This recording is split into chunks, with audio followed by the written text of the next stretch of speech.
You really think you can just walk in here and tell us how to run this company? David Harris snapped, his eyes narrowing as he looked down at Lily. The room went dead silent. Lily Green, only 24, had been with the company for barely a month, but already she was about to challenge the very man who controlled it all. She'd stayed quiet long enough, playing the role of the invisible assistant, but today was different. As the team crowded around the conference table, she knew they all expected her to sit back and stay silent, but that wasn't going to happen. Lily straightened her posture, the words slipping from her mouth before she could even think twice. Actually, yes, I do. The tension in the room grew unbearable as she locked eyes with David, daring him to dismiss her again. The office buzzed with chatter as Lily entered, her eyes scanning the room. She was dressed in a plain black skirt and blouse, nothing flashy, but she held herself with a quiet confidence. It wasn't lost on her that she was the only one in the room without a corner office or a plush chair. David Harris, the CEO, sat at the head of the conference table, his presence commanding the space. The rest of the executives, all older and more experienced, barely spared her a glance as they continued discussing the upcoming project. No one expected her to contribute, not really.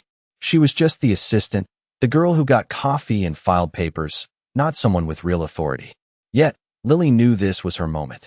She had been reading the project proposal for weeks, meticulously analyzing the numbers and the risks they were overlooking. But they were too busy dismissing her, treating her as invisible, to see the value in her insight. As the conversation grew more heated and the flaws in the plan became more evident, Lily's fingers clenched the edge of her chair. They were making a mistake, her mistake to fix. She wasn't invisible anymore. David's laugh echoed through the room, cold and dismissive. So, you think you can solve this? His eyes glinted with amusement, as if the mere idea of Lily offering a solution was absurd. The executives around the table exchanged knowing glances, some stifling smirks, others clearly enjoying the moment. Lily's stomach churned, but she didn't flinch. The tension in the room thickened, the air heavy with condescension. One of the senior managers, Mark, leaned back in his chair and crossed his arms, a sneer tugging at the corners of his lips. What are you going to do, Lily? Tell us all how we're wrong. His voice dripped with sarcasm. A few chuckles followed. Lily could feel the weight of their eyes on her, the subtle yet piercing judgment. They were all waiting for her to back down, to quietly return to her place as the invisible assistant. But this was the moment she had been preparing for. The room had made their judgment, and it stung. But she wasn't going to let their disrespect slide. Not this time. Lily could feel the weight of the room pressing in on her. Every second that passed, the tension grew, and she could feel the heat rising in her chest. They were all waiting for her to crack, to back down from the pressure. But as David's smug smile grew wider, her resolve only hardened. Mark's voice cut through the air again, this time louder, more mocking. Come on, Lily. Let's see what you've got. The others chuckled, the sound sharp and pointed. She could feel the eyes of every executive on her, the judgment in their stares heavy and suffocating. Her palms began to sweat, her breath quickening, but she refused to give them the satisfaction of seeing her falter. She had done her homework. She had spent countless hours poring over the numbers, analyzing the risks, and now was the time to speak up. Her voice shook for just a moment before she steadied herself. This plan will fail, she said, her words deliberate, cutting through the mocking laughter. It's flawed, and you're all too focused on the wrong details to see it. Silence fell. It wasn't just her words that stunned them. It was the confidence behind them.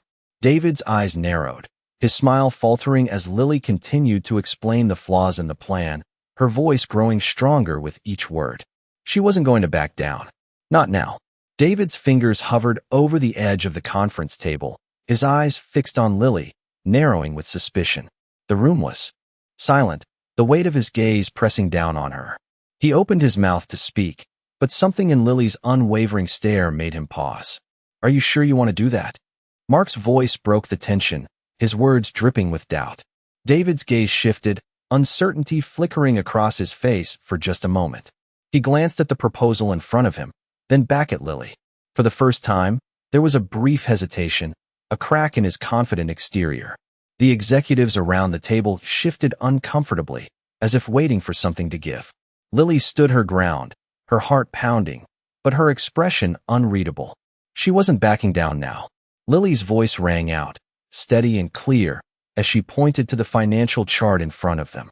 If you don't address these inconsistencies, you'll be risking more than just a failed project. You'll lose credibility with the investors, and that could cost you millions. The room was dead silent, every eye now fixed on her. David's face was a mask of frustration, but there was something more, something unfamiliar in his expression. Lily could see it now. It wasn't just disbelief, it was fear. He knew she was right. The proposal he had been pushing for weeks was flawed, and he had ignored every red flag. A subtle shift occurred in the room. The executives, who had been so quick to dismiss her, were no longer looking at her with mockery, but with a sort of unease. David's grip on the document tightened, his knuckles white, as if the weight of her words had finally hit him. "How could I have missed this?" he muttered under his breath. But Lily didn't respond. She didn't need to. The damage was done, and it was clear to everyone now. David had been too blinded by his own arrogance to see the flaws, and now he was paying the price. The room seemed to close in on him as he realized the extent of his mistake. Lily, on the other hand, stood there, calm and collected, as the pressure continued to mount. She wasn't the assistant anymore. She wasn't the invisible one.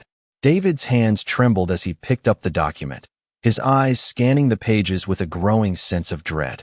The numbers, the mistakes, everything was laid bare. It was no longer just a flawed plan. It was a disaster waiting to happen. The room, once filled with tension, now felt suffocatingly still. Lily stood motionless, her gaze unwavering, as she finally revealed the badge she had been hiding in her pocket. It was the company's senior analyst badge. She had earned it months ago, but kept it hidden, biding her time.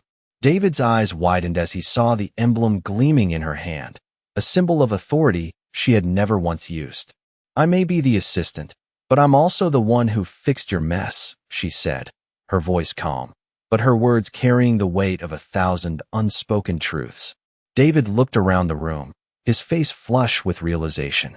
The executives, who had once laughed at her, now shifted uncomfortably in their seats, fully aware that Lily had just pulled the rug from under them all. He had underestimated her, and now there was no turning back. The silence in the room was deafening as David's mistake settled in, a palpable weight that couldn't be ignored. He had underestimated Lily, mocked her for her position, and now the tables had turned. The executives exchanged uncomfortable glances, the truth undeniable. Lily had saved the company, and the truth was that they owed her everything. David's pride had cost him not just a potential disaster, but the respect of those around him. As he looked at the badge in her hand, the weight of his actions hit him hard. Lily didn't say another word. She didn't need to. Karma had already done its work, and the room would never be the same again.